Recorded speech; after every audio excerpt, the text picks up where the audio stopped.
Bonjour, je suis Eric et sous le nom de Fraction, j'exerce comme compositeur et producteur de musique électronique. Je suis aujourd'hui en résidence à la Société des Arts et Technologiques de Montréal dans le cadre d'un échange croisé entre l'Institut français et le Calque qui permet à des artistes français de venir ici travailler et monter une œuvre à Montréal ou dans le Québec et à des artistes québécois d'en faire autant en France. Donc en 2013-2014, j'ai collaboré à la production de 2 œuvres immersives, ce qui m'a amené à travailler et vouloir approfondir tout ce qui est l'aspect immersion sonore. J'ai donc en fait réfléchi à un projet que je pourrais proposer à la Société des Arts Technologiques dans le cadre de cet échange sur le développement d'un modèle audio sonore ambisonique qui serait développé dans le cadre d'une production d'une nouvelle œuvre designée pour un environnement immersif comme la Satosphère, qui permet vraiment d'approfondir les aspects spatiaux, y compris pour le son. Et voilà, c'est quelque chose que j'avais envie de développer depuis longtemps, après l'œuvre Dromos sur laquelle j'ai collaboré. Et le cadre de cette résidence me permet de le faire aujourd'hui.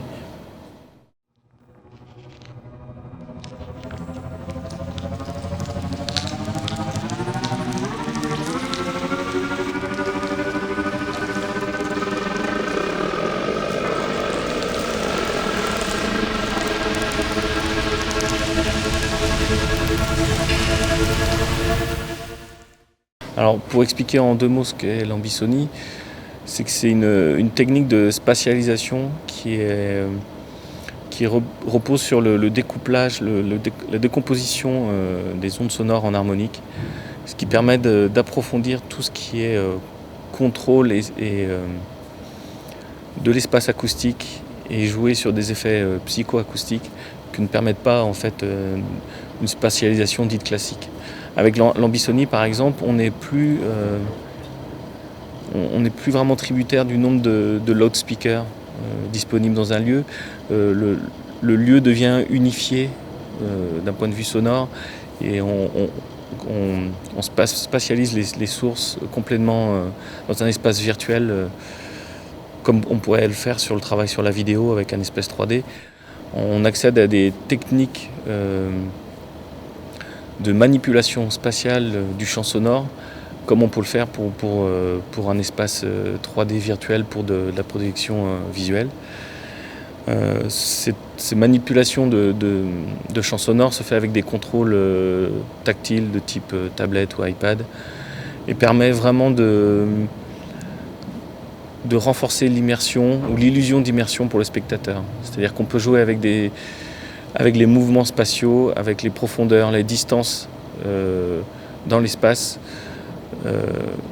Donc en fait, ça permet de jouer sur l'illusion sonore beaucoup plus que ne le permet habituellement une technique de spatialisation dite classique.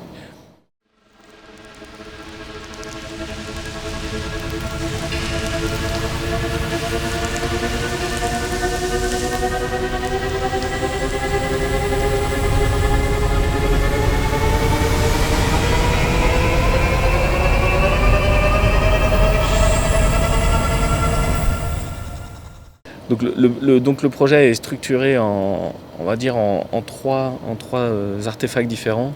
Donc il y a le développement d'un moteur audio ambisonique adapté à la Satosphère, à l'architecture sonore de la Satosphère. L'autre point important, c'est comment contrôler le champ spatial sonore 3D.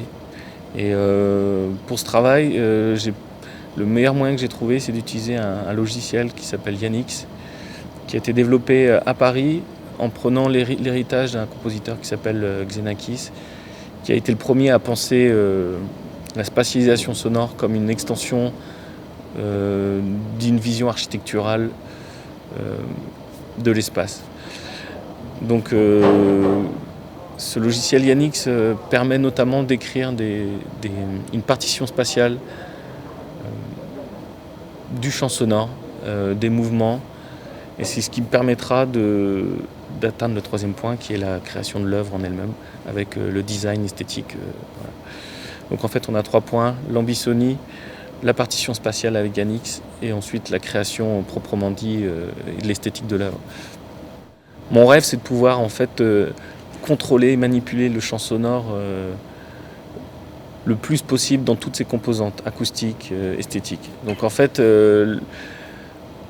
l'ambisonie permet d'avoir cette ambition. Ensuite, le développement d'outils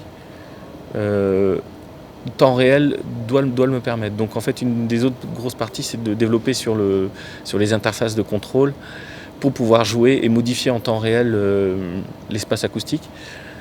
Donc toujours avec le logiciel Yanix qui permet de moduler les mouvements dans l'espace.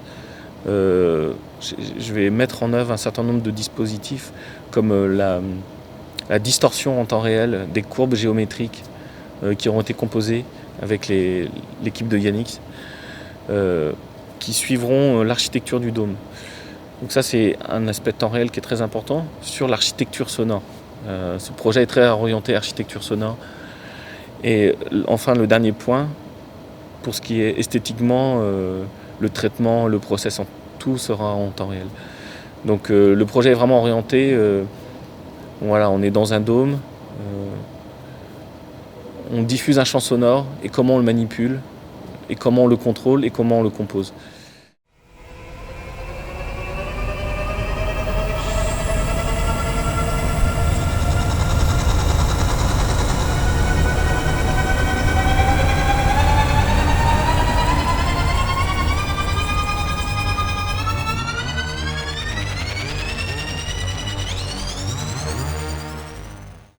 Alors l'idée de la résidence, c'était d'avoir toute cette approche technique et très conceptuelle qui sert un peu d'alibi à la création d'une nouvelle œuvre, ou alors l'inverse, une nouvelle œuvre qui sert d'alibi au développement d'un modèle ambisonique pour la stratosphère. Et ensuite, le projet continuera à grossir par tout ce qui est développement visuel, qui viendra compléter l'approche audio. Donc je jouerai sur les notions d'inertie, de gel, contraire de l'entropie, jusqu'à l'entropie avec un désordre médiatique assez extrême, donc un choix esthétique assez radical, avec un travail sur le son assez poussé, notamment en utilisant les possibilités du système ambisonique, et le travail sur un dispositif de lumière qui sera le squelette visuel de l'œuvre. Voilà.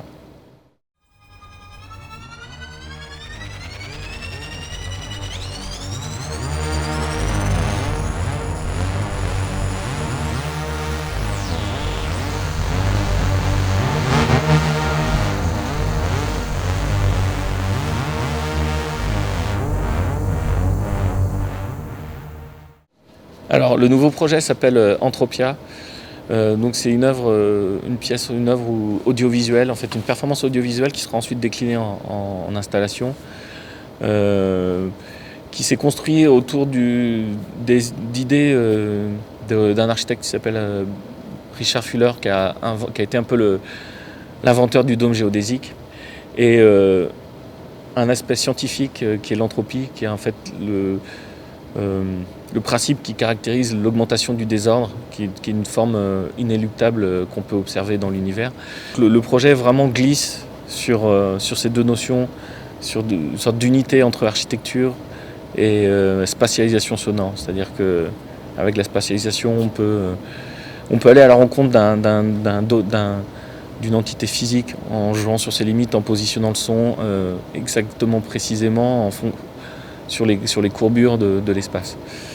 Donc en utilisant Yanix et l'écriture mathématique de courbures, de géométrie, qui sont là encore très symboliques, mon idée c'est un peu de moduler l'espace sonore à l'intérieur de cette unité architecturale qui rend hommage donc au travail de Richard Fuller et qui un peu attire l'attention sur une thématique, voilà, sur un sujet qui me tient vraiment à cœur, c'est voilà, le développement durable. Qu'est-ce que ça veut dire aujourd'hui? Pourquoi on n'a pas le choix?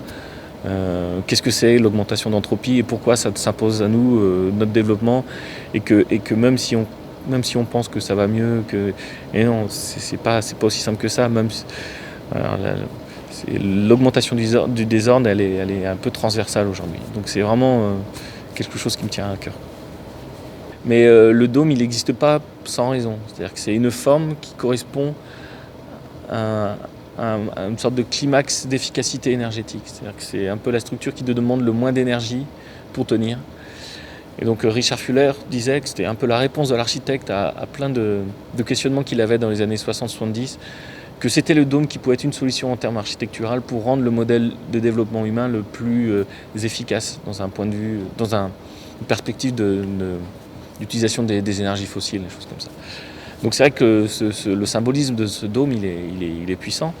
Et je trouve qu'il était, je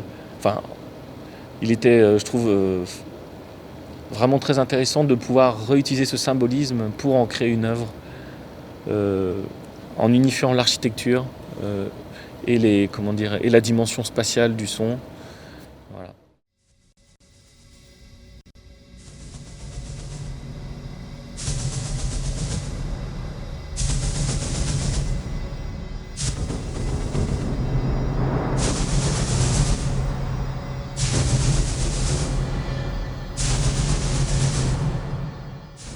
L'idée, voilà, c'est de créer une scénographie, une architecture lumino-réactive sur l'aspect physique de la partie visuelle du spectacle audiovisuel. J'avais envie de quelque chose de physique pour être cohérent avec l'approche architecturale et avoir de la physicalité, parce que c'est vrai que souvent quand on travaille en audiovisuel, on a des œuvres qui peuvent être virtuelles. Enfin, j'avais besoin de retrouver beaucoup de physicalité parce que le message, pour moi, le message, il est très physique, il est très concret. Donc cette partie visuelle demande pas mal de travail d'ingénierie pour le design d'un dispositif qui accueillera tout le système de lumière et de câblage. Donc il y a pas mal de développement de design de l'œuvre déjà et ensuite de construction. Donc ça va prendre un peu de temps, mais je pense que deuxième moitié de 2015, je pourrais la présenter à la SELT.